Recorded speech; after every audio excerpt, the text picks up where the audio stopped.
picture. Ready, set, go. Yes. Good. That's right. The Laila team has 3 points for the last item. Ready, set, go. Yes, this is question 1. So, Team Laila has 4 points and Team Mia has 1 point. So, the winner for this round is Team Laila. Just give 5 claps to Team Laila, everyone. 3, 4, 5. So, as you can observe based from our activity, anyone? Yes, Mr. Sebes, do you have any idea? What is our topic for today? I guess the topic this morning will be about the use or proper using of punctuations. Yes, that's right. So our topic for today is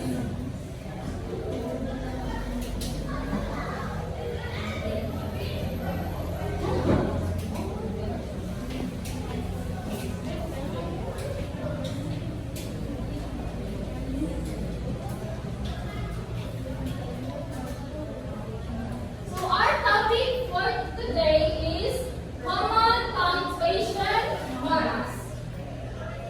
So you already done with our first activity.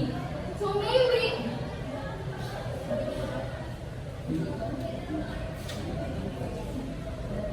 now since you already done with our first activity, I assume that you have your own idea about this topic. Miss Hannah, let us know in what ways we use punctuation marks.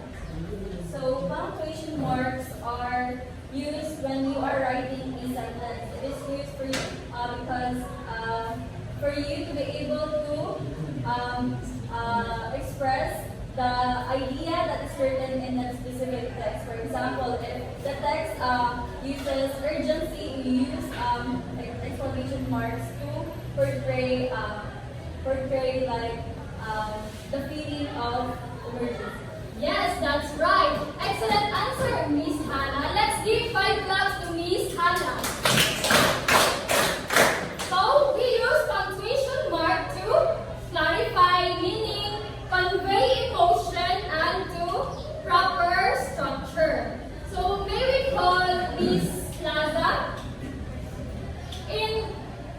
How can you relate punctuation mark in our daily lives?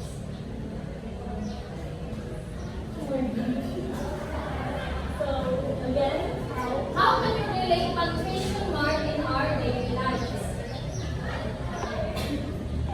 Okay, I can relate punctuation mark in my daily life using it in message. For example, in our generation, we use messenger, right?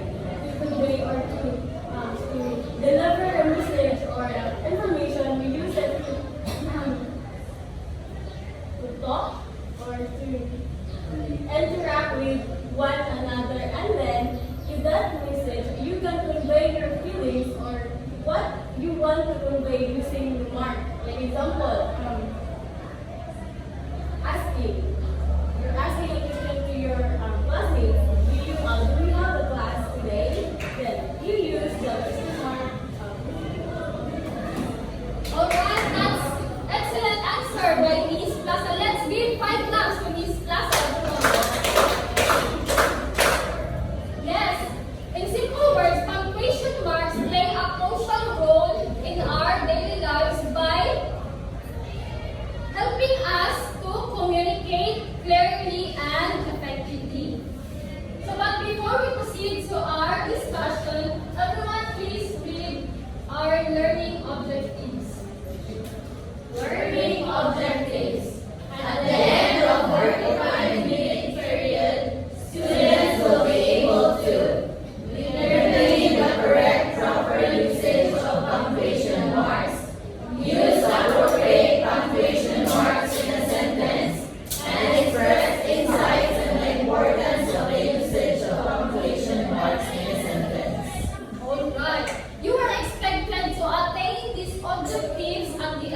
of our discussion.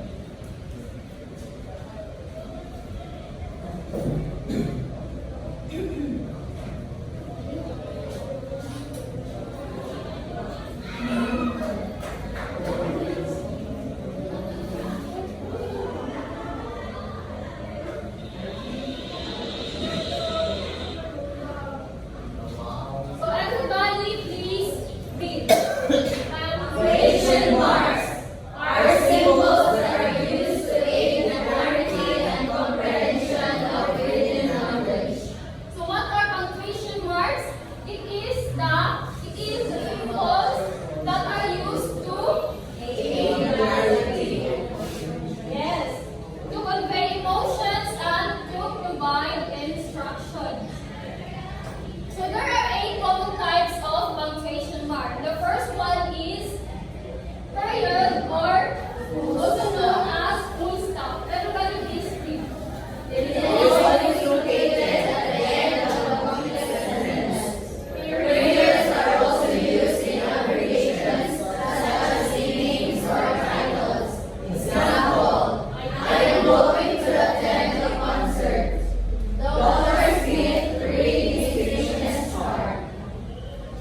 So may I call Mr. Ocon? Please stand up. So in what ways we use the period? Or what is the usage of period? Period is used for something sentence.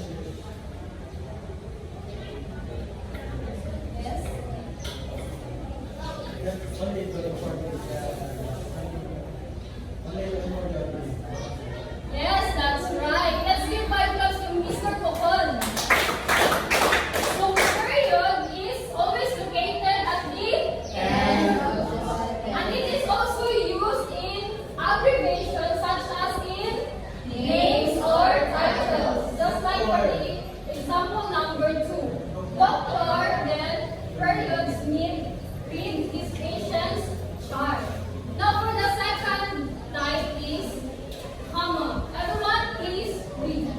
Use comma to separate words, clauses, or ideas within a sentence.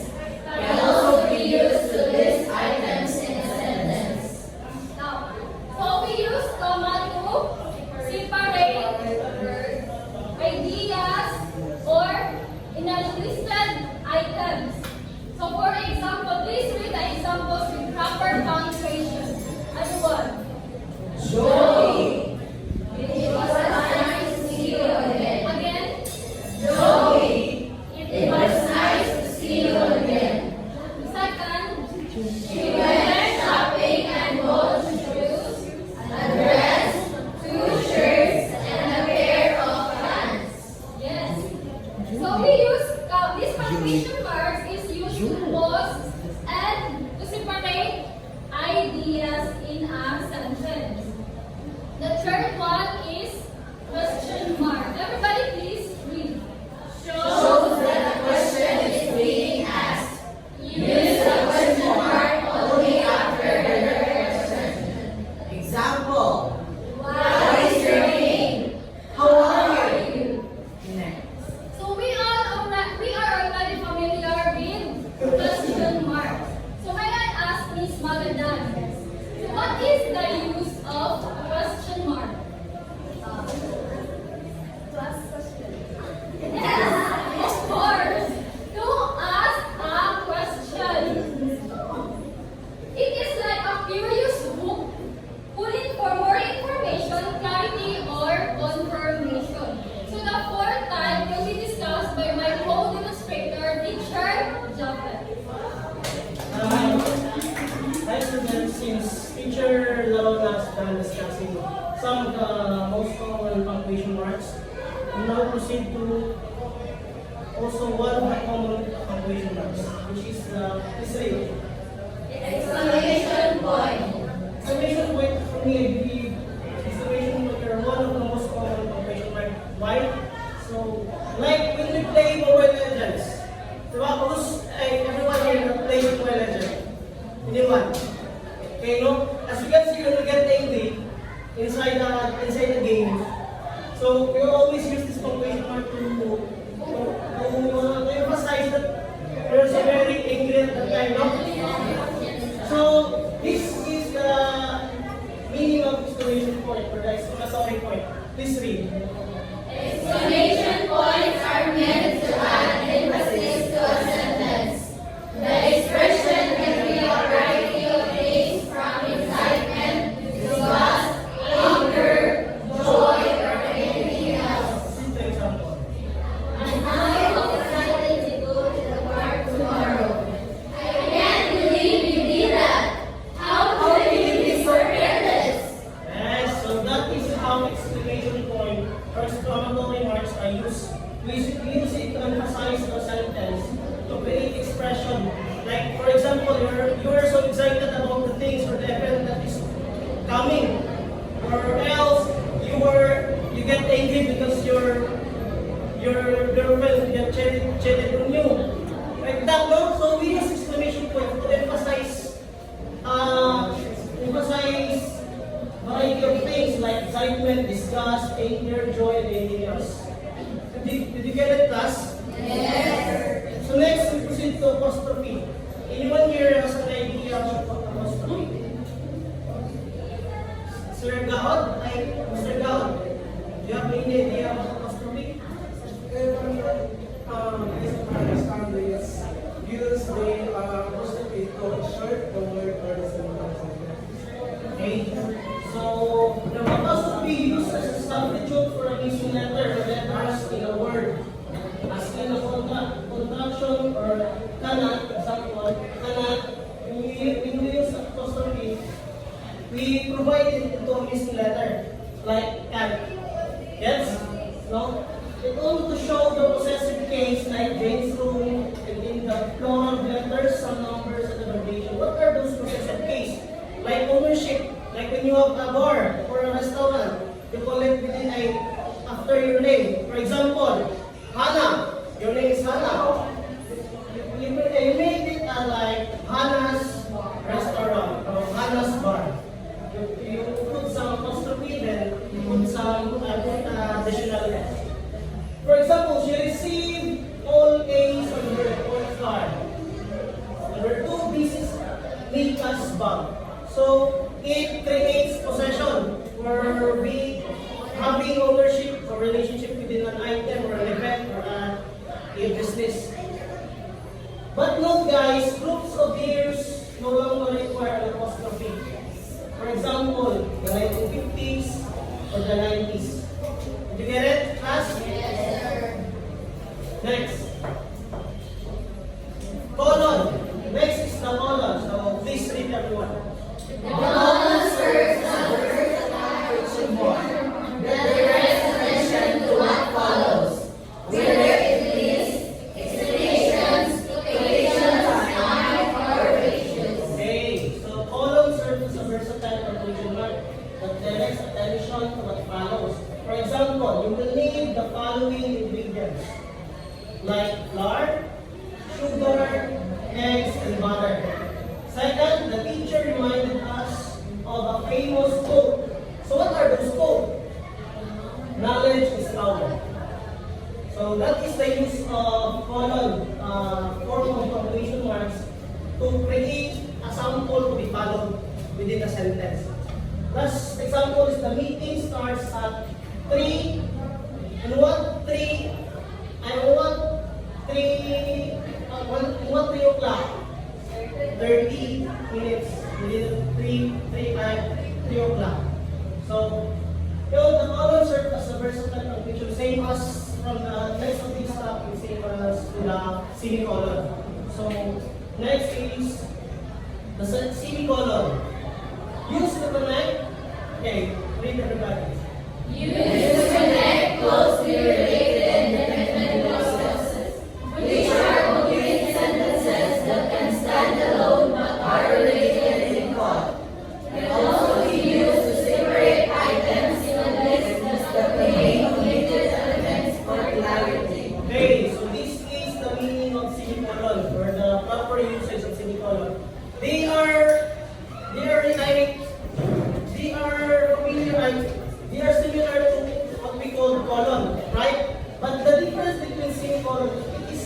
very closely related and dependent clauses. Which means independent clauses and a clauses for a sentence that can stand alone. Did you get the point, class? A clauses or a sentence that can stand alone. So it means it is a sentence that an information is already provided. Which are complete sentences that can stand alone but are related in thought and also be used in separate items in a list that contain limited elements for clarity. For example, I have a big test tomorrow. So you already know that he has or she has a big test tomorrow. It means he or she can go out tonight. Why? Because he or she is preparing a big test for tomorrow. So that is the purpose of semicolon, to separate those independent clauses or complete sentences. Now, next example is in the competition. Sarah finished first. So we already know that Sarah finished first. And we put some semicolon, John second, and Emily third. It is usual because the participants there is 3 participants. So since Sarah finished first, it means John, it explains also that John is second, so it means Emily is the third. Okay, did you get it, class? Yes. So the difference between semicolon and colon is the semicolon, it separates, right, what we call an independent clauses or a complete sentences. While colon separates what? Anna? It directs your attention. Please stand up. It directs your attention to what follows from the semicolon that could either be a list, a quotation, or a clause. Okay, thank you. So last is the quotation mark. From our gesture type, we call it like this. No, quotation mark. So please read everyone. Use to indicate the beginning and end of a quotation, which is the repetition of someone else's spoken or written words. They can also highlight titles of short works, such as articles or poems, and denote specific phrases or terms. Okay, so what are quotation marks? It is used to indicate the beginning and end of a quotation or a quote. So anyone, Miss Casabres, can you give me some example of a quotation or a quote that use a quotation mark? Or a sentence that use a quotation mark? I don't use the examples in the... Knowledge is power. Use it in the sentence. Use it in a sentence and then use it in a sentence. It's already a complete sentence actually. Knowledge is a power. So how are we going to turn it into a sentence? For example, Okay. here we go. Are you good to go? Okay. Can you move that? Okay, so thank you, Miss Casabres.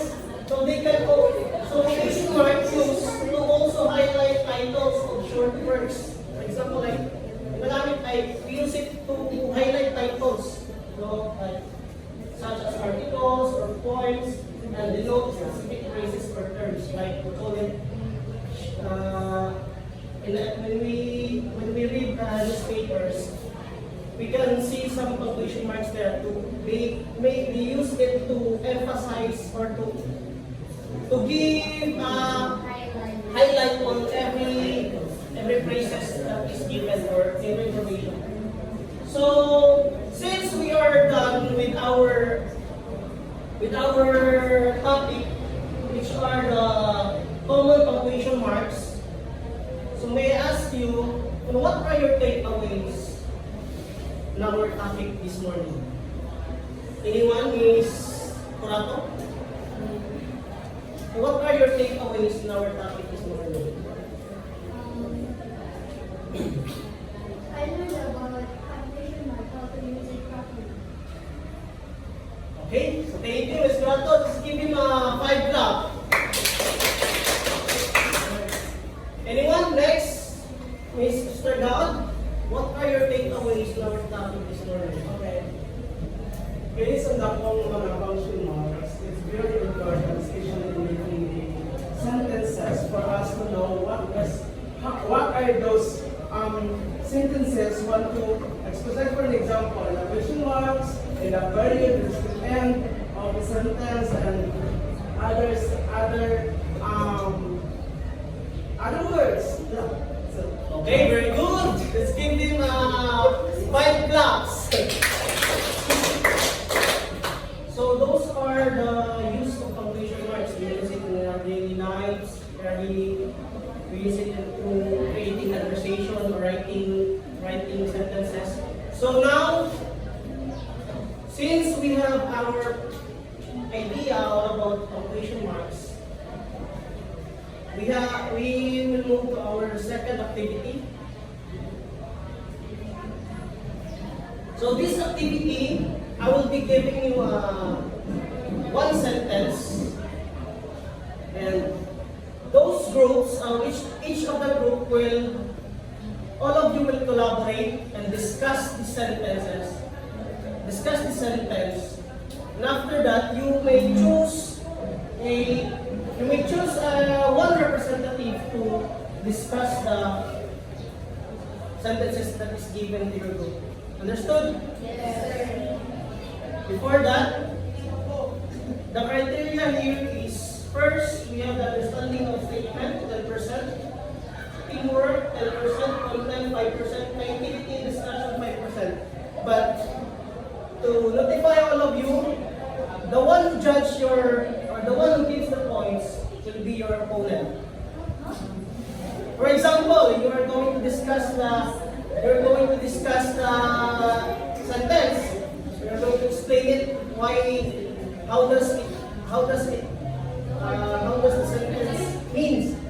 The one who judge you will be the Mia group, and since Mia is With regards to teamwork and creativity discussion, how can they observe us when they themselves are discussing and creating a teamwork themselves? okay, so that's the point. Yes. Thank you for asking. So it's up to you on how you are going to observe your opponent.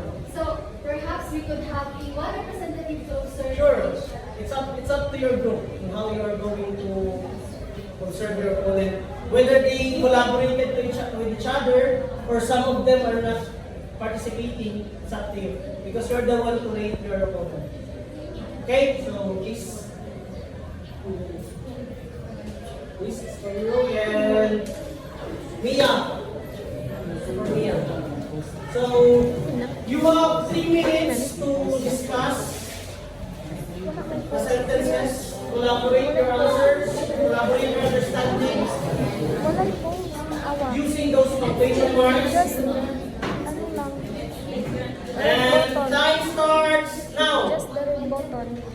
Red button lang. Then stop.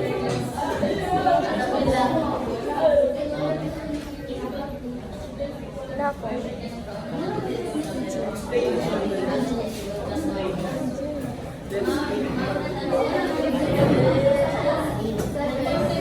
Okay na ni.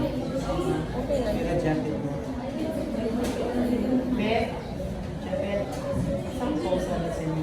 Siya pose. Wala ni pose. Wala pose ang iPhone. Say, Mia, I try na yung games. Did you get the point? Where those punctuation marks are used?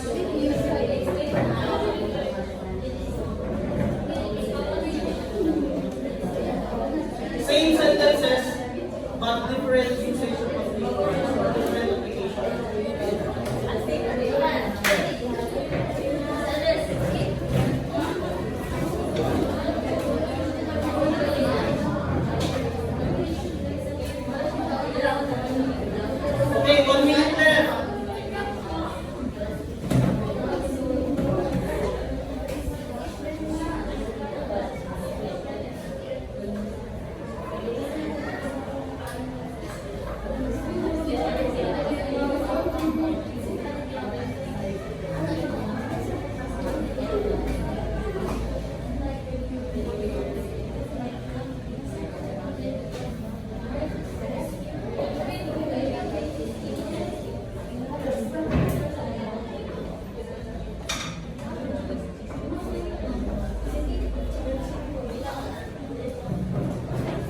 Okay, 30 minutes left. 30 seconds left. Sorry.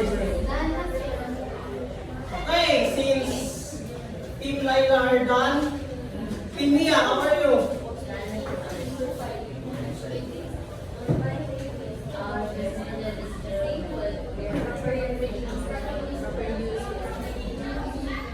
Okay, please, Team Laila, choose your mission brief and proceed in front. And okay, time's up, guys, time's up. Team Mia, please choose one representative to present your.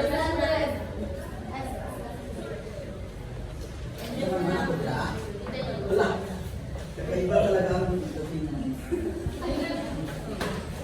Okay. So, Team Laila, how was your sentences? Our sentence is fine. How do you explain How do you your find- sentences? Okay, so our sentence is with let's eat grandma. Okay, so the context of our text, our sentence. So the context of our please listen. So the context of our sentence is a person or someone is inviting the grandma to eat. So the punctuation marks that are used is apostrophe, comma, and period. Right. So in here, let us eat grandma is contracted into let's eat. For it to be shorter and because the sentences will be complete already. And we use comma here because either way, if you don't use comma, it's like we want to eat grandma, right? This is without comma. It's eat grandma. So you need to use proper comma for you to express your idea correctly without eating your grandma. Alright? Okay. And then we use a period because it's a complete sentence. That's all. Okay. So, how about the Mia's group? Please discuss your sentence. So, the sentence here, please read everybody. Let's eat grandma. So, what do you observe? So, in a sentence, there's actually a lack of proper usage of what? Punctuation marks. So, that's the missing piece we have to analyze. So, first and foremost, what I have observed reading the sentence, it deviates to the actual understanding of meanings. Basically, it counters what? Semantic ambiguity. Why? Because if you are going to understand it according to its construction, let's eat grandma. So basically, you are inviting someone else to eat grandma. But through the use of proper punctuation, we can actually deliver the actual meaning that we intend to deliver. So what are the lacking punctuation here? Comma, very good. Now, where are we going to put the comma here? After the turn of the word, yes. So, with that being said, let's eat grandma. So, let's eat grandma. You are inviting someone to join with you, or you are inviting your grandma to join with you eating. So, without the use of comma here, it seems like you are inviting someone to eat your grandma. No, but with the proper use of punctuation, you are inviting your grandmother alone to eat. So that's it. Thank you, Team Mia. Okay, very well said. So, here it defines that same sentence, same words used, but different usage of punctuation mark might affect to a different meaning. No? So, thank you for your example like semantic ambiguity. It is correct. Applying semantic ambiguity, right? Same deliberation of sentence, but different applications of like punctuation marks or stressing might up to false information. So, since we have these criteria, may we first call VIA group to judge the LIDAS group on their performance. In the understanding of the statement, by the presentation of LIDA group, how do you judge the LIDAS group? In what percent? From 1 to 10%? In terms of understanding of the statement, I have clearly understand the liberation of Miss Albatara, therefore I will give them Laila group as 10%. Teamwork is they uses the think, pair, and share, which is the collaboration of each and everyone before a given time. Content is also 10, and creativity in discussion is 5. Content is 5. The creativity in discussion I have seen particularly only at the center of Miss Albatera and Jessa. So therefore I give them around 4. Okay. So we have 28 points for Team Laila. Okay, now for the Team Mia. You may be judged by your opposing team, which is the Team Laila. Okay, with the presentation of Group 2, which is Team Mia. With the understanding of the statement, I will give them 10%. And then with the teamwork, I observed that not every one of you help one another to discuss the sentence. So I will give 8%. And then with the content, it is very unique because Miss Aceves expand the sentence very clearly for us to understand it. So 5%.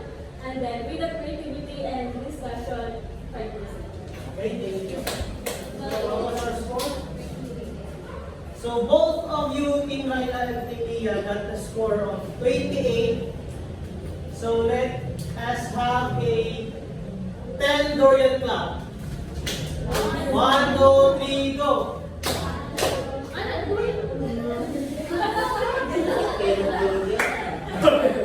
Okay, so thank you. Thank you. Since we are done with our activity, here are our transparency board or our scoreboard. The Team Laila got the total of 32 points, while the Team Mia got the total of 29 points. Okay, let's have a, what do you call that, 1, 2, 3 clap for our winner, which is the Team Laila. Okay, 1, 2, 3, go.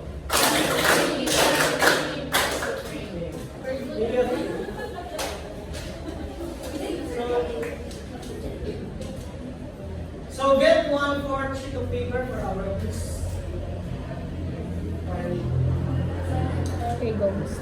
Get 1/4 sheet of 1/4. Stop na. Since we don't have time, let's continue our activity for the next meeting. So please stand everyone.